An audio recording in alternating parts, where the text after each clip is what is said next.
So the date is August 16th, 2002, and flying over a valley in Afghanistan are two A-10 Warthogs. An A-10 is a heavily armored, low-flying, slow aircraft designed to provide ground cover for troops on the ground. And on this night, it's a very, very cloudy night. There's storms in the area. And these two planes hanging up above, just waiting in case anybody down below needs help. Up there, it's gorgeous. The moon is bright. There's thousands of stars in the sky. The clouds look like the snow had just fallen.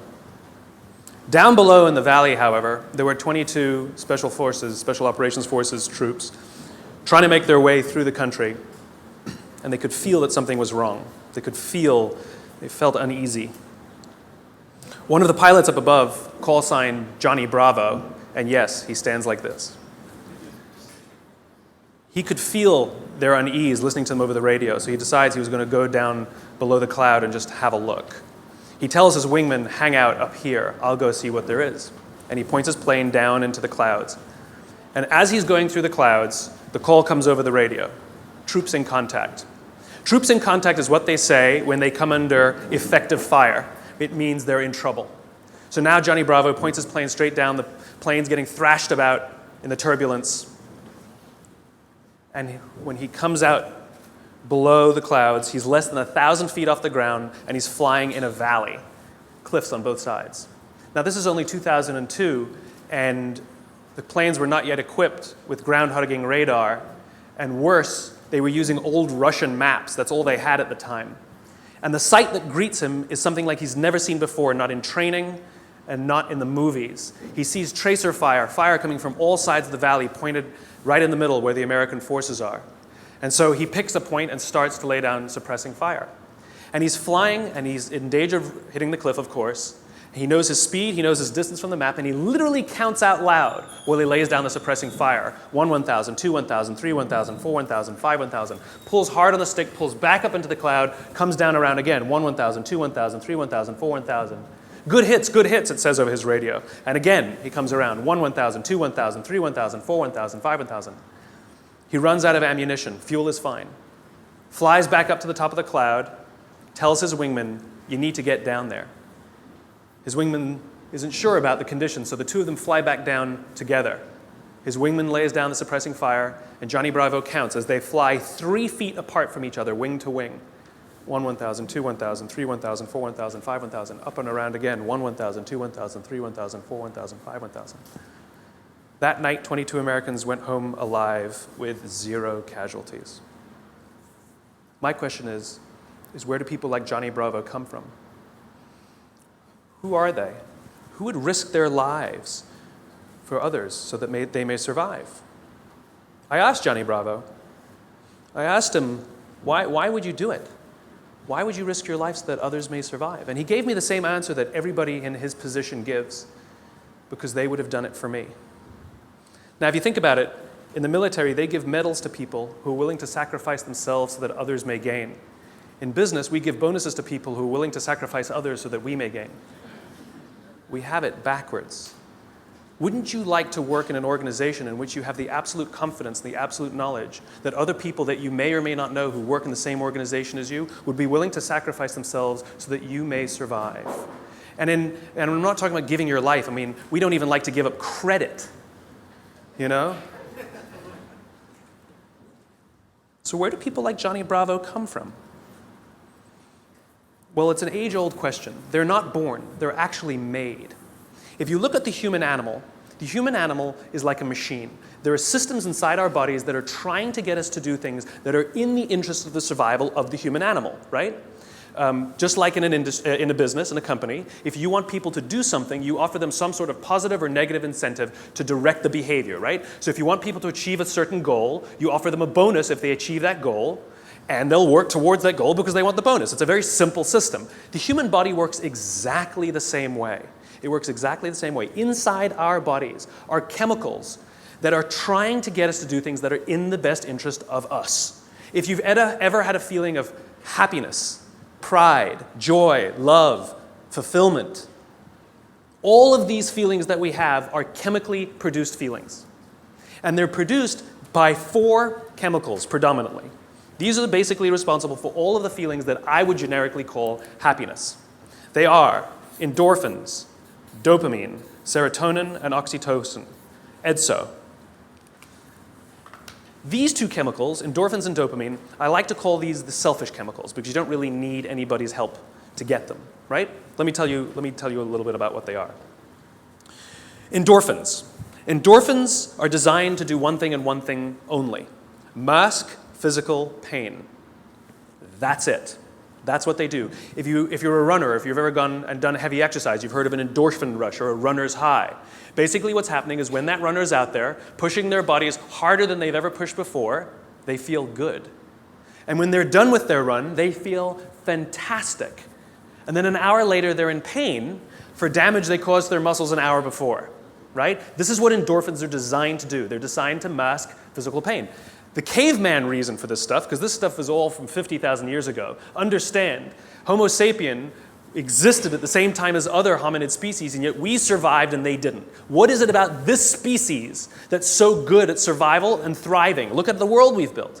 It's not just that we're smart. We're certainly not the strongest and we're certainly not the smartest.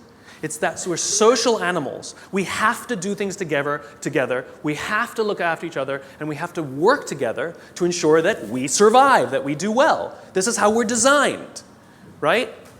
These chemicals are trying to make that happen. So in these caveman times, 50,000 years ago, Paleolithic era, we had to eat. We're not the strongest, we're not the fastest. But there's one thing that the human animal is made for: endurance. We could track an animal for hours and hours and hours and miles and miles and miles. And if we were tired, we'd keep going. And if we got injured or we had to bring the food back to the cave, we'd continue to do it. And it was so good, it felt so good, that maybe we'd even volunteer to go hunting the next day, just like we get addicted to exercise, right? Oh my God, it was so much fun yesterday. I will totally go hunting tomorrow, right? Good system for the survival of the group. Good system. By the way, the reason laughing feels good is because of endorphins. You're actually convulsing your internal organs, and endorphins are masking the physical pain. I'm sure everybody here has laughed so much that the endorphins eventually run out and you go, stop, stop, it hurts. Endorphins, they feel good. Dopamine. Dopamine is the feeling that you found something you're looking for, or that you accomplished something you set out to accomplish. So you know that feeling you get when you cross something off your to-do list? That's dopamine. Feels awesome. You know when you have a goal to hit and you achieve that goal, you're like, yes! You feel like you've won something, right? That's dopamine. The whole purpose of dopamine is to make sure that we get stuff done, right? The historical reason for dopamine, we would never eat if we only waited until we got hungry, because there's no guarantee that we would find food. So dopamine exists to help us go looking for food. We get dopamine when we eat, which is one of the reasons we like eating. And so when you see something that reminds you of something that feels good, we want to do the behavior that helps us get that feeling, right? So let's say you're out there going for a walk and you see an apple tree in the distance. You get a small hit of dopamine.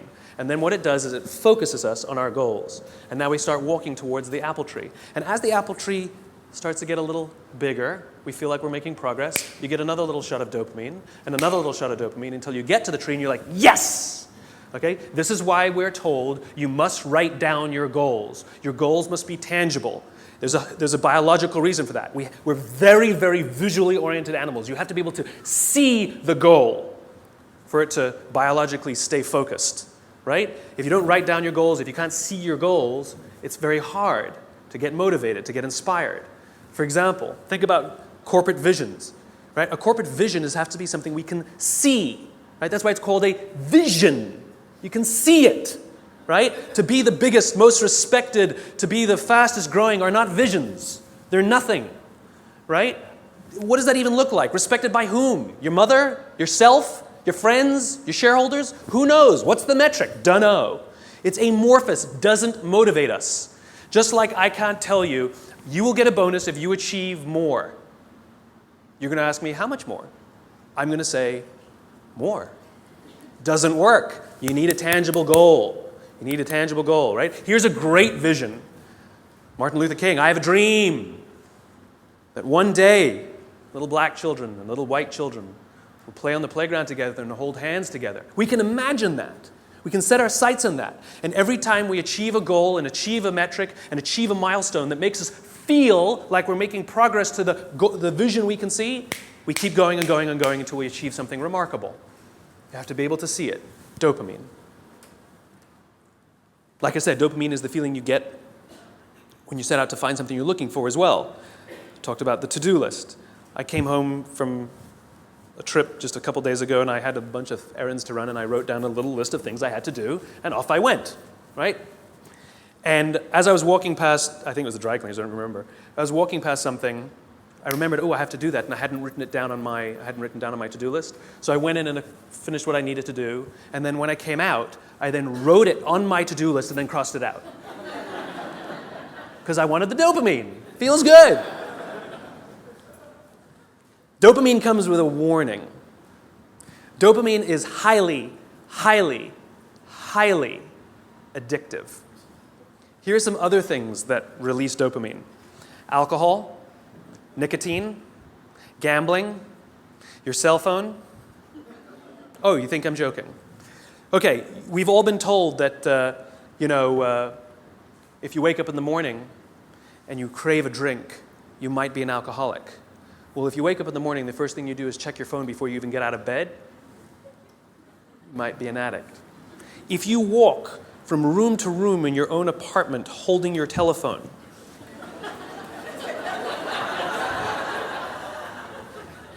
you might be an addict. When you're driving in your car and you get a text and your phone goes beep. We hate email, true. We love the beep, the buzz, the ding. Oh. Right? You'll be there in 10 minutes, and yet you have to look at it right now. You might be an addict. And even if you read it and it says, are you free for dinner next Thursday? And you have to reply immediately, you can't wait the 10 minutes, you might be an addict. And for all you Gen Ys out there who like to think that you're better at multitasking because you grew up with the technology, then why do you keep crashing your cars when you're texting? You're not better at multitasking, you're better at getting distracted. In fact, if you look at the statistics, ADD and ADHD have, diagnoses of ADD and ADHD have risen 66% in the past 10 years. Okay, ADD and ADHD is a frontal lobe disorder, right? Are you telling me out of nowhere 66% of our youth have a frontal lobe problem? Where did that come from? No, it's a misdiagnosis, right? What are the symptoms of a dopamine addiction to technology?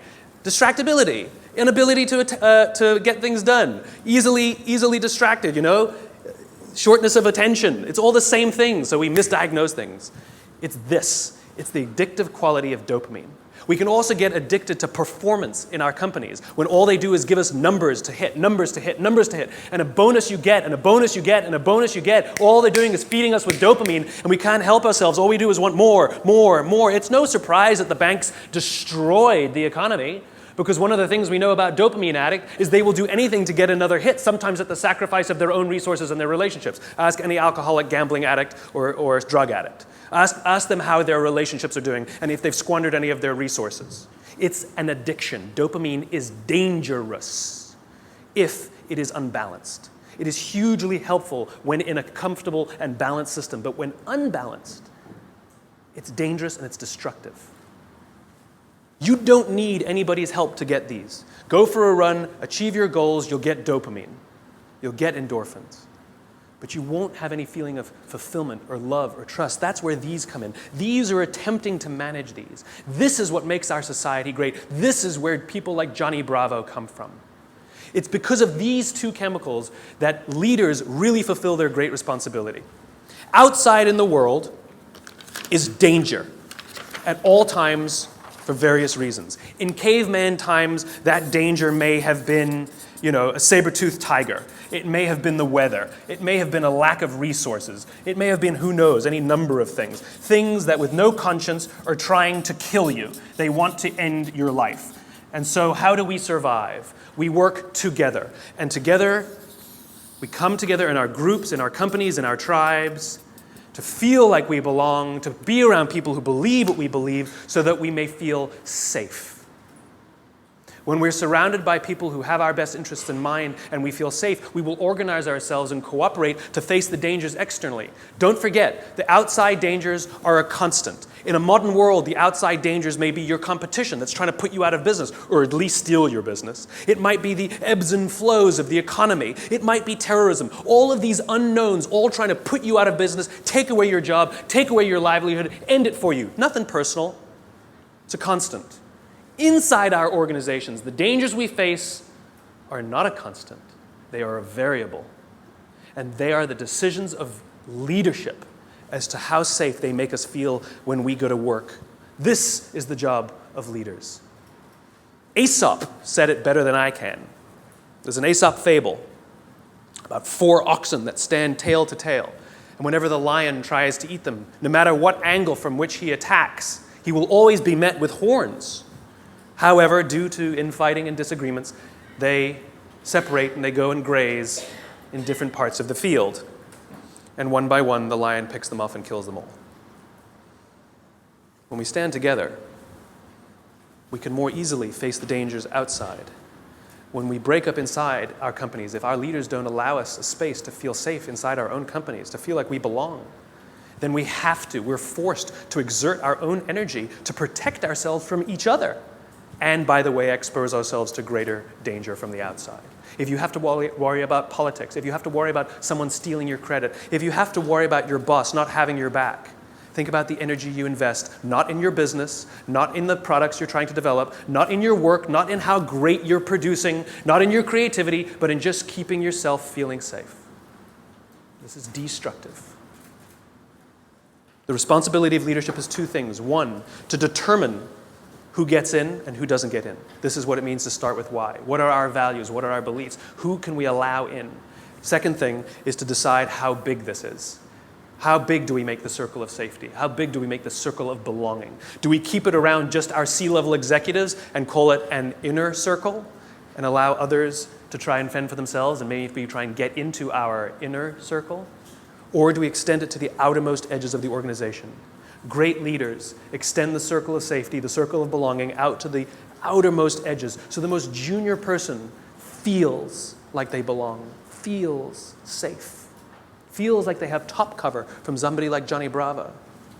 That's what these other 2 chemicals are trying to do.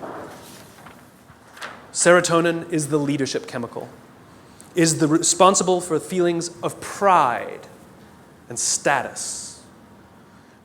This is why public recognition is very important. We are social animals, and we need the recognition of others. This is why we have the Oscars, and this is why we have public awards events. This is why we have commencement for graduation. I mean, think about it. What does it really take to get to graduate college? You need to pay your bills, fulfill the minimum requirements, and collect enough credits. That's it, right? It's a formula. You could get an email that says, congratulations, you fulfilled all the requirements for graduation. Enclosed, please print out the PDF of your diploma. P.S. magna cum laude, right? Wouldn't feel so good, right? So instead, we have a big ceremony to recognize the accomplishment. And in the audience, we put our family and our friends and our teachers, all of those in our tribe who've supported us and watched our backs as we've made it through. And then we show up on that day, and we go up on that stage, and we take our diploma.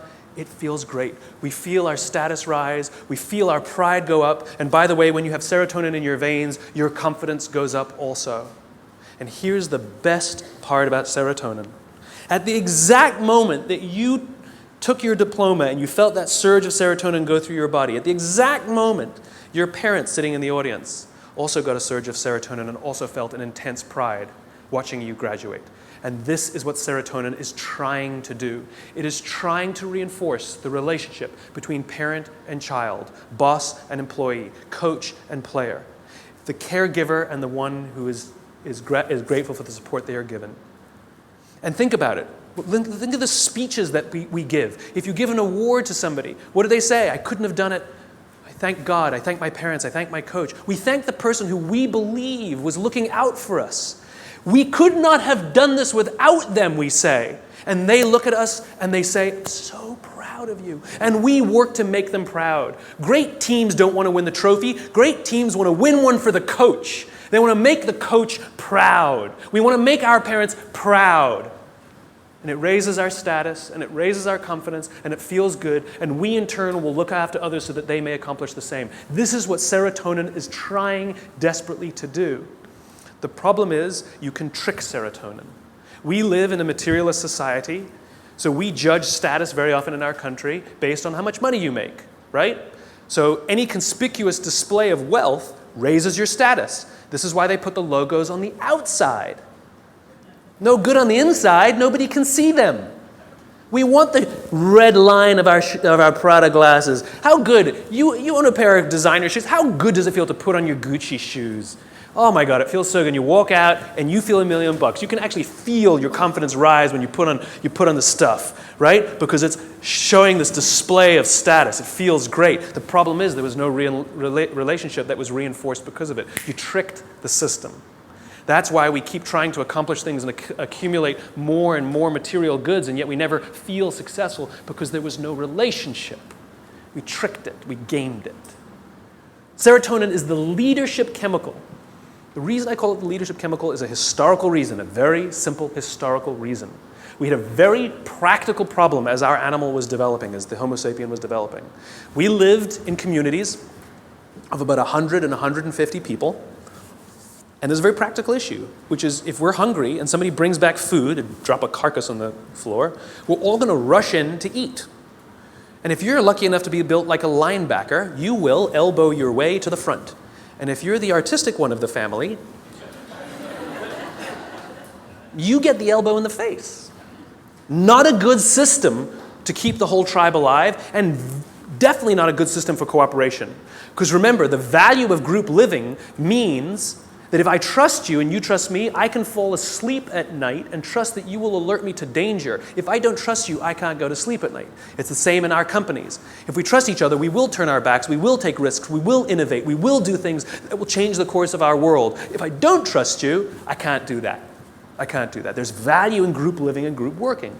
And so if you got an elbow in the face that afternoon, odds are very high that you're not going to wake the guy who punched you if danger's there. You're just not going to do it. Bad system. And so we evolved into hierarchical animals. We're constantly assessing and judging each other, constantly arranging ourselves. Who's the alpha? Who's the dominant? Who's the one who sort of is the more dominant personality or dominant talent in the room? In caveman times, it might have been physical muscle. In a creative industry, it might be talent. In the military, it might be courage. There's no standard by which we judge alphas. It's relative to the industries we're in. And it's relative to us as well. If you've ever met someone and you were nervous while you were meeting them, you're not the alpha. We've all had the experience where we're meeting somebody and we can sense that they're nervous meeting us. You're the alpha. I'll tell you a little aside that's kind of funny. You know when women all live together, their menstrual cycles align, right? Assuming they're not on the pill, then it doesn't work, right? But if they're not on the pill, all the menstrual cycles go together on the same schedule. It's not arbitrary. They always align with the alpha female's schedule. And the reason is because when a woman is in her menstrual cycle, she can't bear children. And so in evolutionary terms, you want the alpha male and the alpha female to do it so you can have alpha children, right? Nice, strong, strapping kids are going to survive. But if she's off the market, that produces competition. So Mother Nature has created a very clever way that when she's off the market, everyone's off the market.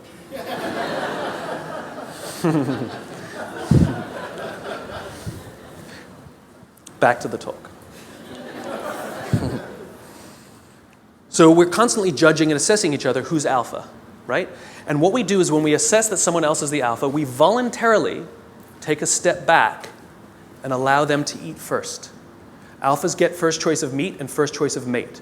Good system. Good system. The alpha gets to eat first. The rest of us may not get the best cut of meat, but we will get to eat eventually, and we won't get an elbow in the face. Good system. We'll happily alert them to danger later. Good system. This is why we're constantly trying to raise our status, is because there are benefits to being the alpha. People will do things for us and step back and offer us favors, right? We to this day, we're perfectly comfortable giving special treatment to our alphas. No one has a problem that your boss makes more money than you. You might think he's an ass, but you don't have a problem that he makes more money. Nobody has a problem that somebody who outranks us at work has a bigger office than us. Doesn't offend us. It is deeply ingrained in us. We happily step aside and allow our alphas first choice of meat and first choice of mate. It's good to be the king. There are advantages that come with being the alpha. You get special treatment. You get to eat first. People show you love and respect. It boosts the serotonin. You walk around like this. It boosts your confidence. It's awesome. But it comes at a cost. You see, the group is not stupid. We're not giving all of that stuff away for free. Leadership, alpha, comes at a cost. You see, we expect that when danger threatens us from the outside, that the person who's actually stronger, the person who's better fed, and the person who is actually teeming with serotonin and actually has higher confidence than the rest of us, we expect them to run towards the danger to protect us. This is what it means to be a leader. The cost of leadership is self-interest. If you're not willing to give up your perks when it matters, then you probably shouldn't get promoted. You might be an authority, but you will not be a leader. Leadership comes at a cost. You don't get to do less work when you get more senior. You have to do more work. And the more work you have to do is put yourself at risk to look after others. That is the anthropological definition of what a leader is. This is why we're so offended by these banker boys who pay themselves astronomical salaries. It has nothing to do with the number. It has to do with the fact that they have violated a deep-seated social contract. We know that they made all of that money and allowed their people to be sacrificed. In fact, they may have sacrificed their people for the money. If I told you we're going to give $150 million to Nelson Mandela, would anyone have a problem with that? Nope. $250 million to Mother Teresa. Got an issue with it? Nope. It's not the number. It's not the amount of money they make. It's that we are deeply and viscerally offended that we know that we allowed them to have this alpha position and they did not fulfill their responsibility of the alpha. They're supposed to sacrifice themselves for us. Never sacrifice us for themselves. This is why we're angry and offended and don't trust them. They fail.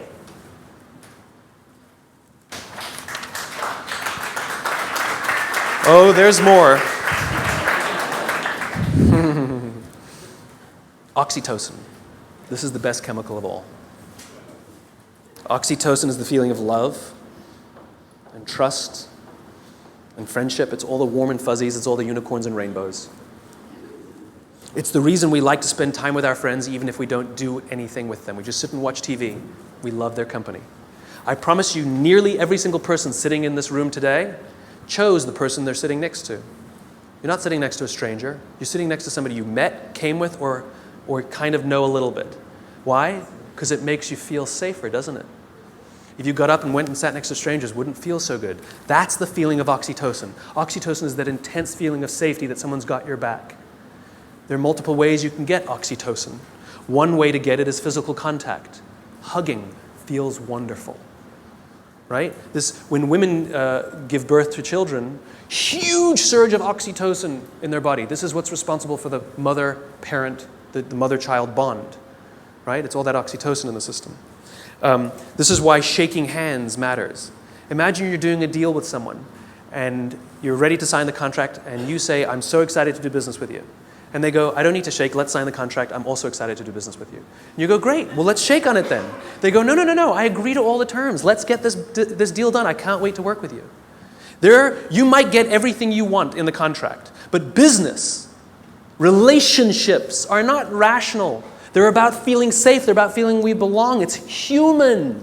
And one of the ways we want to know that that relationship is solidified is with physical touch. Their simple refusal to touch you, to exchange that oxytocin, means one of two things will happen. You will either completely scuttle the deal or you will go into it nervous. Human bonds matter. Another way you can get oxytocin is through acts of human generosity. An act of human generosity is defined as giving of your time and energy and expecting nothing in return. Money doesn't work, sorry. If I told you that this morning I gave $1,000 to charity, what would you think of me? You'd be like, good for you. What, do you want a medal? But if I told you that last Saturday I gave up my day and I went and painted schools in the inner city, then what would you think? You'd be like, nice, cool, I should do more, right? The value of my labor, much less than $1,000, could have hired many more people for $1,000 to go paint schools in the inner city. But you see, as human beings, we put a premium on time because it is an equal commodity and it is a non-redeemable commodity. You spend money, you make money. You spend time, you'll never get it back. Some of you are sitting in this room right now saying, I will never get this time back. I got nothing for you. So we put a premium on people who give us their time and energy. A leader who says to you, I'll pay for something for you, is not a leader. A leader who comes and sits down next to you and says, how can I help you, is a leader. I was talking to some oil executives, and they were trying to convince me that they really care about how fulfilled and how happy their employees are at work, to which I said, no, you don't. And they said, no, we do. And I said, no, you don't. And they said, yeah, we do. You see how this went. And I said, I bet you hired some high-priced consultancy to come and do a web survey about whether people like their jobs or not. And they said, well, we didn't hire a consultancy. I said, okay, so it's kind of like sending your son an email, right? Dear son, your mother and I care that you feel like a valuable part of this family. Please tell us candidly what we can do better so that you feel like you belong here because we really love you. Love, Dad. Or you go into his room, you sit on his bed, and you say, hey, son, your mom and I really care that you feel like a valuable member of this family. Please tell us candidly what we can do better because we want you to feel like you belong and we really love you. Same words, same intention, same desire. The difference is one you gave time and energy and the other one you didn't. This is the problem with email. It's too easy. It's too easy. There's no time and energy expended. It's too easy. Don't feel anything. If I come to your house for dinner and you make me a lovely dinner, the next day I send you a very nice thank you email, what a wonderful host you are. Or 3 days later, you receive a handwritten note from me with the exact same words that were written in the email. Which one makes you feel better? Handwritten note. The sentiment was the same, the words were the same. The difference is one took a little more time and a little more energy. Leaders are the ones who give us their time and give us their energy, not the ones who give us their money. It doesn't count, it doesn't work, just biologically doesn't work. This is how you get oxytocin, doing nice things for people that require that you sacrifice a little bit of time, a little bit of energy, something you will never get back. And if you expect something in return, then you weren't really giving in the first place. You take someone out for dinner because you want them to hire you, you're not really taking them out for dinner. You want something in return. It's just a protracted transaction. It's not relationship building. It's nonsense. I was walking down the streets of New York, true story, and the guy in front of me, his backpack opened and a bunch of paper spilled out on the street. Didn't think much of it. I bent down, gathered the papers up, handed them back to him, and pointed out that his bag had opened. I did a small act of generosity for somebody. I got a small burst of oxytocin. I felt good. Also, the person on the receiving end of the act of generosity feels good. They get a shot of oxytocin. He felt good. He says thanks. I get to the end of the block, and I'm standing waiting to cross the street.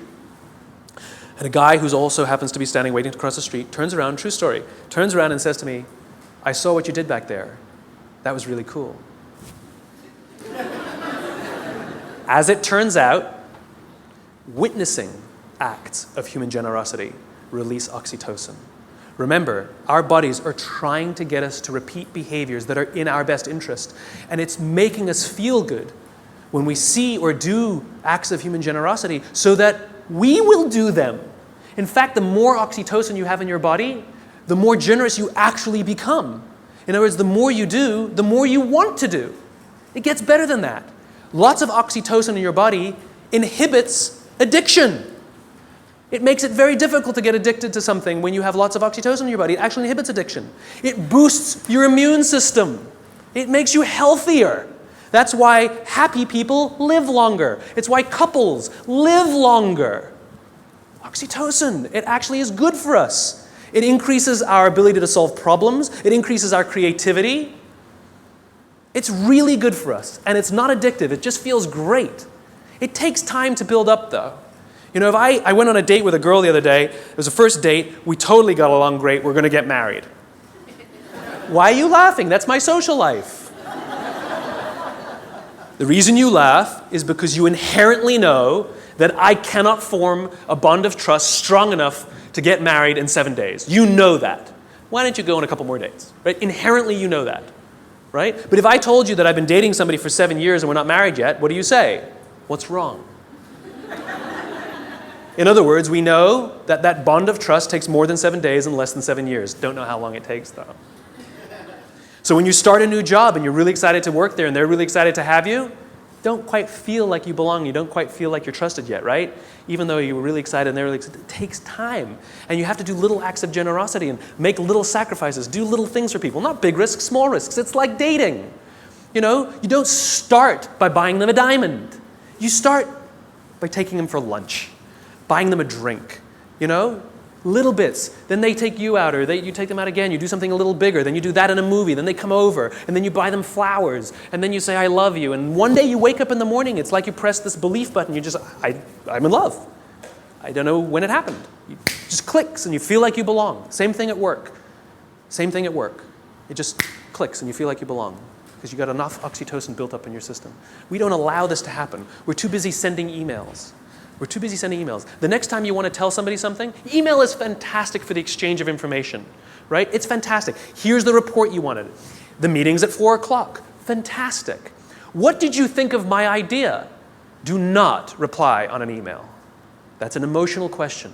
Email is a rational tool. You get up from your desk. You walk the 30 feet.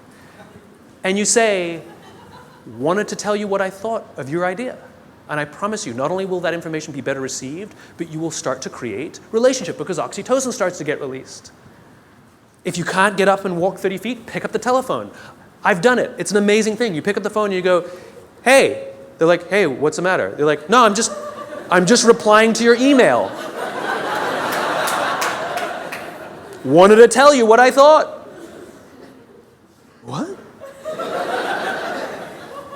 And people who tell me, but I need a paper trail. Have the conversation, hang up and say, just to confirm what we talked about, boom, there's your paper trail. The reason we get so many emails is because we reply to them all.